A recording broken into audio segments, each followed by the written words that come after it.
Ethan Carter was no stranger to alien cultures. As a xenolinguist stationed at Orion 3, humanity's first interspecies research outpost, he had spent years decoding the nuances of extraterrestrial communication. But none of that prepared him for this, standing in the dimly lit quarters assigned to him, staring at a single bed. And beside it, her. Aelin was nothing like the sterile reports had described. Xerans were humanoid, but uncannily alien. Their bioluminescent skin pulsed softly, shifting in hues that mirrored their emotions, and their violet eyes carried a depth that made Ethan feel exposed. She watched him with something between curiosity and expectation, standing impossibly still. "You are displeased," Aelin finally said, her voice smooth yet distant, like the hum of an instrument just outside his hearing range. Ethan exhaled sharply, running a hand through his hair. "Not displeased. Just confused." He motioned at the bed. "I was expecting separate accommodations." Aelin tilted her head slightly, her glow flickering between cool blue and a shade of deep amethyst. Conflicted. "It is our tradition," she said, her voice carefully measured. "Bondmates share rest. To deny this is to invite sickness." Bondmates. The word hung between them, weighted and dangerously ambiguous. Ethan had read about this in the Xeran cultural logs, how their species relied on physical proximity to maintain neurological stability. It wasn't romantic by their standards. More physiological. A necessity. Still, the idea of sharing a bed with an alien he had just met sent every warning signal firing in his brain. "I respect your customs," Ethan said carefully, "but humans don't." "You do not need to touch me," Aelin interrupted. "Only remain near." A pause. "You are uneasy," Ethan scoffed. "I think that's a fair reaction, considering the circumstances." Aelin studied him with an unnerving stillness before stepping closer, the glow of her skin subtly shifting. Ethan stiffened as a faint scent, something warm, like dusk-lit air after a storm, drifted toward him. "I do not wish for you to be uncomfortable," she said. "But I do not wish to suffer either." There was no pleading in her voice, only raw fact. And beneath it, something else, a quiet vulnerability she did not want to acknowledge. Ethan hesitated. What was he supposed to do? Push back against an entire species' fundamental biology? Let her suffer over his own discomfort? He sighed. "All right. We'll figure it out." Aelin gave the faintest inclination of her head, a gesture that, if he didn't know better, he might have mistaken for gratitude. The first night. Ethan had faced hostile environments, unbreathable atmospheres, and linguistic puzzles no AI could crack. Yet, as he lay on his side, aware of Aelin's presence only inches away, he felt utterly unprepared. She didn't move. Barely even breathed. But he could hear the soft hum of her bioluminescence shifting in pulses, faint, rhythmic. Almost like a heartbeat. It should have been easy to ignore. It wasn't. Minutes stretched into an eternity. Ethan was hyper-aware of every detail, the faint warmth radiating from her skin, the way the darkness didn't fully claim the room because of her glow. He turned slightly, catching a glimpse of her in the dim light. She was watching him. His breath hitched. "Do humans fear closeness?" Aelin asked softly. Ethan swallowed. "Not exactly. But we choose when to share it." Silence. Then, "A choice is a luxury," she murmured. The words struck him harder than he expected. "Not for Xerans?" She exhaled slowly. "For some, no. Without proximity, our bodies weaken. Our minds unravel. There is no choice, only survival." Something shifted between them. A crack in the distance. Ethan wasn't sure how to respond. How did you comfort someone whose very existence depended on something so fragile? Instead of answering, he simply said, "I'll stay close. Get some rest." Aelin studied him for another moment before finally closing her eyes. The warning. The next morning, Ethan woke to a faint shiver in the air. Something felt off. He turned. Aelin was still beside him, but her glow had dimmed. Her skin, once shimmering with energy, was fading to a dull gray blue. Ethan sat up sharply. Aylin? She stirred sluggishly, her expression tight. It is manageable, she murmured, but her voice lacked its usual composure. Panic edged into Ethan's chest. This wasn't right. Define manageable, he said, his tone sharper than he intended. Aylin exhaled, but it came out more like a tremor. It is the adjustment period, she admitted. My body must attune to yours. Attune? What the hell did that mean? Ethan swung his legs over the bed, rubbing his temples. Aylin, if you're sick, I will recover, she interrupted, but she didn't sound convinced. Her glow flickered weakly. Fading. Ethan cursed under his breath. He had assumed this was just a cultural ritual, an awkward custom he had to endure. But now, it felt like something far more critical. Tell me the truth, he demanded. What happens if you don't? Aylin looked at him then, and for the first time, he saw it, a glint of fear behind her carefully neutral expression. Ethan's pulse kicked up. This wasn't just about comfort. This was about survival. And he might have just made a terrible mistake. Ethan had faced life-threatening situations before, harsh planetary climates, linguistic misunderstandings that almost ignited diplomatic disasters, even a riot in a backwater trading hub.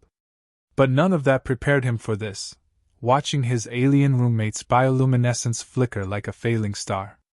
Aylin lay still, her glow pulsing erratically, each dimming wave setting off alarms in Ethan's mind. She was deteriorating. And it was because of him. You said this was normal, Ethan pressed, his voice tight. This adjustment period, how bad does it get? Aylin's eyes fluttered open, their violet depths murky with exhaustion. Not fatal, she murmured. Not yet. Not yet. Ethan clenched his fists. That wasn't reassuring. His first instinct was to call for medical assistance. But the Zerans had been adamant. Human intervention in their biological processes was forbidden. And Aylin, despite her fragile state, would never ask for help. He exhaled sharply, rubbing his temples. What exactly is happening to you? Aylin hesitated. That alone sent a warning ripple through his gut. She finally spoke. My body is trying to synchronize with yours. Ethan's stomach tightened. What the hell does that mean? Her fingers twitched slightly against the sheets, her glow dulling further. Zerans do not rest in solitude. We align with those closest to us. Our nervous systems adjust. Your presence should be stabilizing me. Ethan frowned. And if it doesn't? Aylin's expression was unreadable, but her silence spoke volumes. A sick feeling crawled into his chest. You didn't tell me it was this serious. I did not expect it to be, she admitted, voice barely above a whisper. I have never bonded outside my species before. Bonded. The word settled in his mind like a lead weight. Ethan pushed himself up, pacing the small room. His pulse thrummed beneath his skin, frustration bubbling under the surface. This wasn't just a cultural difference. This was biological dependency. And he had walked straight into it without realizing the stakes. He turned back to her. So what, if I don't sleep next to you, you'll just waste away? Aylin's glow flickered. Not immediately. Not comforting. Silence stretched between them. Ethan pinched the bridge of his nose, inhaling deeply. This wasn't just about him anymore. He could either fight it, fight her biology, fight this situation, or adapt. And Ethan Carter had survived worse. With a sigh, he sat back down beside her. The glow of her skin flickered uncertainly at his proximity. This is new territory, he said. For both of us. Aylin's eyes flicked up to his, something unreadable lurking beneath her exhaustion. I do not wish to be a burden, she said softly. Ethan scoffed. Burden? Aylin, you're practically shutting down, and you're worried about me? Her gaze held his for a long moment. You did not choose this. He exhaled, dragging a hand through his hair. Neither did you. Another silence. But this time, it wasn't tense. It was understanding. Aylin's glow steadied just slightly. And Ethan realized something else. He wasn't just sharing space with her. She was tethering to him. The past that lingers. The following hours passed in careful stillness. Ethan barely moved, hyper-aware of Aylin's rhythmic breathing beside him. She seemed marginally better, though the tension in her frame hadn't eased entirely. He let his head rest back against the wall. You said Zirans don't rest alone. Ever? Aylin nodded faintly. Even as children, we are raised in shared sleeping chambers. Isolation weakens us. Ethan frowned. Then why agree to live with a human? You had to know we don't. I had no choice. Something about the way she said it, so quiet, so absolute, sent a chill through him. What do you mean? Aylin hesitated. The Ziran Council insisted on this experiment. A test of compatibility. Ethan stiffened. You mean they forced this on you? She didn't answer immediately, but the silence was damning. Anger flared in his chest. So, they put you in this situation, knowing the risks? The risks were theoretical, she admitted. No Ziran has attempted a bond outside our species before. Ethan exhaled sharply. He had read the official reports, the sanitized versions anyway. The Council had framed this as a diplomatic bridge, an exchange of culture. But this wasn't just about learning from one another. They were experimenting. And Aylin? She was the test subject. Ethan clenched his jaw. You should have had a choice. She studied him for a long moment. And yet, here we are. A pause. Aylin's glow steadied. It was faint, but it was there. A delicate shift. A fragile trust. Ethan sighed. All right. Then if we're stuck with this, let's do it on our terms. She blinked at him. He gestured vaguely between them. This bond, attunement, whatever it is. If it has to happen, we figure it out together. Not because your council decided it. Aylin stared at him for several beats. Then, for the first time since they met, she almost smiled. Just barely. A tiny curve at the corner of her lips. Agreed, she murmured. Cliffhanger, the transmission. Just as the tension between them began to settle, the terminal screen on the far wall blinked to life. A message. Ethan frowned, pushing off the bed. He strode across the room and tapped the interface. Encrypted transmission, Ziran Council Authority. His stomach nodded. Aylin sat up slightly. What is it? Ethan scanned the contents, his pulse hammering. The words on the screen sent a cold shock through him. Status update required, bond successful? Beneath it, a single line. If negative, subject will be reassigned. Ethan's blood ran cold. Reassigned. That was just diplomatic phrasing, wasn't it? A simple transfer? But one look at Aylin's face told him otherwise. Reassignment didn't mean relocation. It meant termination. He turned back to her, his chest tightening. They weren't just observing. They were waiting for her to fail. And now, Ethan wasn't just her roommate. He was her only chance at survival. The message on the screen burned in Ethan's mind like an open wound. If negative, subject will be reassigned. He didn't need a translator to understand what that meant. They were waiting for her to fail. Behind him, Aylin sat upright, her glow dim but steady. He didn't turn to face her immediately. His hands had tightened into fists, nails digging into his palms as he processed the implications. Reassigned. Ethan muttered under his breath, testing the word. It didn't sit right. They will not wait long, Aylin said softly. Ethan finally turned. And if we don't respond? Aylin hesitated. Her gaze flickered to the terminal before meeting his. They will assume the worst. Ethan clenched his jaw. So, they'd rather terminate you than admit they forced a flawed experiment? Aylin didn't flinch. The Council does not tolerate failure. The weight of her words settled over him like a lead blanket. This wasn't just some diplomatic cultural exchange. It was a test of Ziran human integration. And if it failed? She would disappear. Ethan exhaled sharply, rubbing a hand down his face. You should have told me. Aylin's bioluminescence dimmed further. Would it have changed your choice? He wanted to say yes. Wanted to say he would have refused from the beginning. But that wasn't true, was it? Because now, with the weight of her survival pressing on him, he knew the answer. It didn't matter if he had been forced into this. It didn't matter if this wasn't part of his job. She was his responsibility now. A silence stretched between them. Not the distant, alien kind, but something deeper. Something fragile. Ethan moved back to sit on the bed beside her. Tell me exactly what we have to do. Aylin studied him for a long moment before finally speaking. You must allow the bond to complete. The words sent a shiver through him. Ethan leaned forward, elbows on his knees. Define complete. Aylin's bioluminescence flickered, uncertain.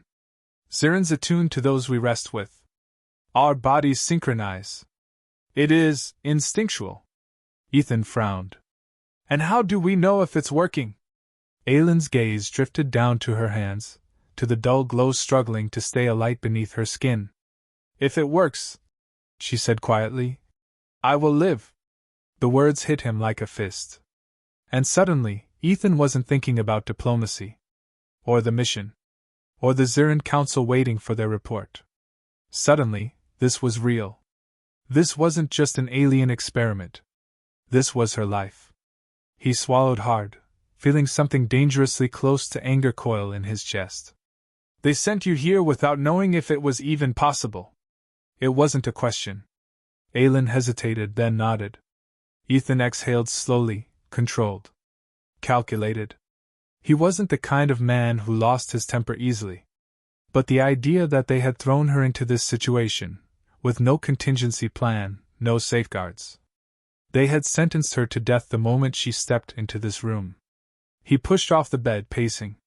They're watching, aren't they? Aylin's silence confirmed it. Ethan hated being watched. His mind raced through options, through all the ways he could take control of this situation. But there weren't many. The Zirns had set the rules. And they were rigged from the start. He turned back to Aylin. You need me to be close to you. Aylin nodded once. Yes. His jaw clenched. Fine. He sat back down, the mattress dipping beneath his weight. Aylin remained still, but her glow shifted, faint flickers of violet and deep blue, colors he had begun to recognize as uncertainty. Ethan exhaled, lying back against the pillow.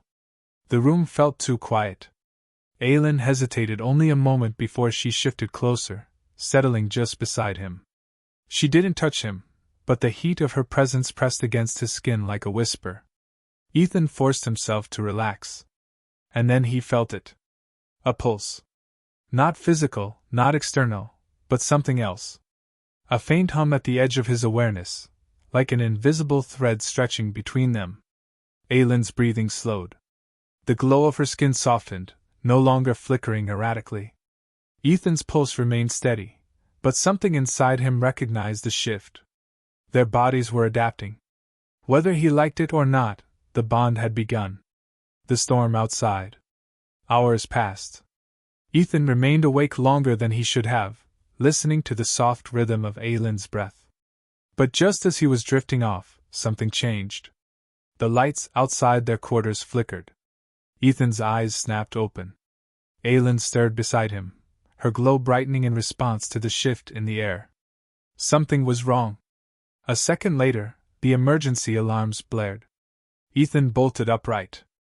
Aylin moved instantly, her reflexes faster than his as she slid off the bed, her skin shifting to a deep indigo, a warning color. What the hell? Ethan started, but before he could finish, the door to their quarters slid open. Two Zirn figures stood in the dim hallway, their bioluminescent markings dull and masked in shadows. Ethan's instincts screamed danger. Aylin took a half step forward, but Ethan's arm shot out, stopping her. Who the hell are you? Ethan demanded. One of the figures stepped closer, their voice like ice. You have not yet submitted your status report. Aylin stiffened. Ethan's pulse kicked up. He didn't need to ask what that meant. The council wasn't just waiting for an answer.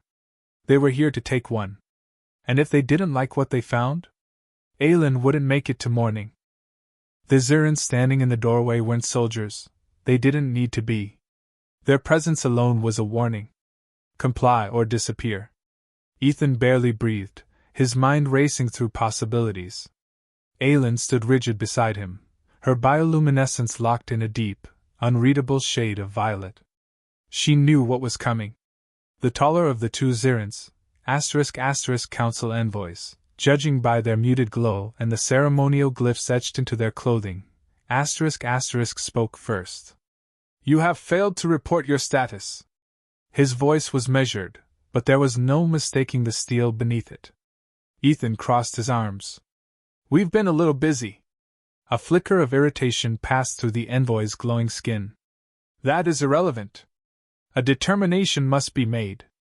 Ethan's pulse thrummed. This wasn't an inquiry. This was a verdict.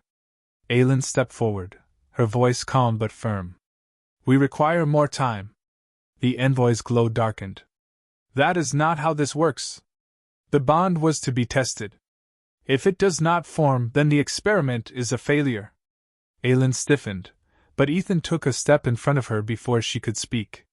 He looked the envoy dead in the eye. And if we say it worked? A silence. Then, prove it.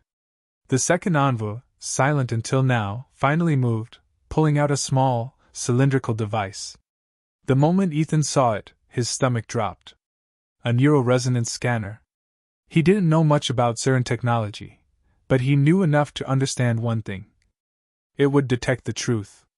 Aelin's glow flickered violently. She hadn't expected this. Neither had Ethan. But he forced his face into a mask of calm indifference. That won't be necessary. The envoy arched a ridged brow. It is protocol. Ethan took a slow step closer. And if we refuse? The second envoy met his gaze, expression cold. Then the subject will be reassigned. That word again. Reassigned. It meant termination. Ethan exhaled slowly. They had one chance. His mind worked at a breakneck pace. The bond had started forming. He could feel it in the way his awareness of Aelin had subtly sharpened, the faint hum in his thoughts that hadn't been there before. But it wasn't complete. If the scanner detected that. He glanced at Aelin. Her expression was unreadable, but her glow pulsed in an erratic rhythm, uncertainty, fear. Then she looked at him. And in that single glance he saw it, trust. She wasn't running. She was waiting for him to decide. Ethan's chest tightened. She's leaving this to me. And so, he made a choice. Screw the scanner. Screw the council. They wanted proof? Fine. Ethan moved. With deliberate intent, he reached out, grasping Aelin's wrist. Her skin was warm beneath his fingers, the glow shifting instantly, a deep, surging gold that cascaded through her veins like liquid fire. The envoys froze. Ethan ignored them. Focused on her. Aelin inhaled sharply, her pupils dilating, her entire body reacting to the contact. And then it happened. A shock. Not painful, not electric, but something deeper, something raw. A current of awareness surged through him, threading into his senses, into his mind. It wasn't mind reading. Not exactly. But suddenly, he felt her. Her pulse. Her exhaustion. The fragile hope tangled beneath her fear. A connection. Real. Undeniable. Aelin stared at him, wide-eyed, as if she hadn't expected it to work. And maybe she hadn't. Ethan turned back to the envoys.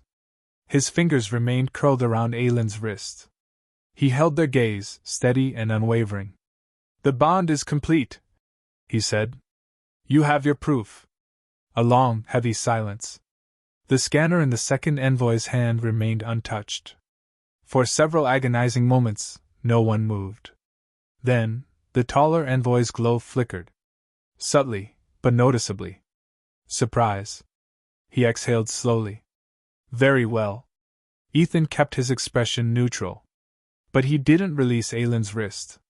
The envoys exchanged a brief, unreadable glance before stepping back toward the doorway. The council will be notified, the lead Anva said. Your status will be recorded as successful. No further intervention will be necessary. And just like that, they were gone. The door hissed shut behind them. The tension didn't ease immediately. The air still crackled with unspoken energy. Ethan finally released Aylin's wrist. She didn't move. Neither did he. A beat of silence. Then, "You were not certain that would work," Aylin murmured. Ethan let out a slow breath. "Not in the slightest." Her glow rippled, not fear, not distress. Something else. Something dangerously close to amusement. "I should be insulted," she said. Ethan let out a short, breathless chuckle, running a hand through his hair. "Yeah, well, I'll take that over you being dead." Aylin tilted her head slightly, watching him. Something in her gaze had changed. He could still feel it, the faint hum of connection lingering beneath his skin. It wasn't invasive. It wasn't overwhelming. But it was there. And suddenly, the weight of what they had just done settled over him. He had just tied himself to her. Not because of the council. Not because of duty. Because he chose to. Ethan exhaled sharply and sat on the edge of the bed. "So, what now?" Aylin studied him for a moment longer. Then, slowly, she sat beside him. "The bond will continue to strengthen," she said. "In time, we will adapt fully to one another." Ethan hesitated. Then, "And what if we don't?" Aylin's gaze flickered. But instead of answering, she reached out, just slightly, fingertips hovering near his forearm. He felt it immediately. The pull. The shift. A tether, forged in uncertainty, survival, and something else. Something they weren't ready to name yet. But it was real. Ethan exhaled, a small, tired smirk tugging at his lips. "Well," he murmured. "Guess we're stuck with each other now." Aylin's glow shimmered in response. "Indeed." And for the first time since this whole ordeal began, Ethan didn't mind.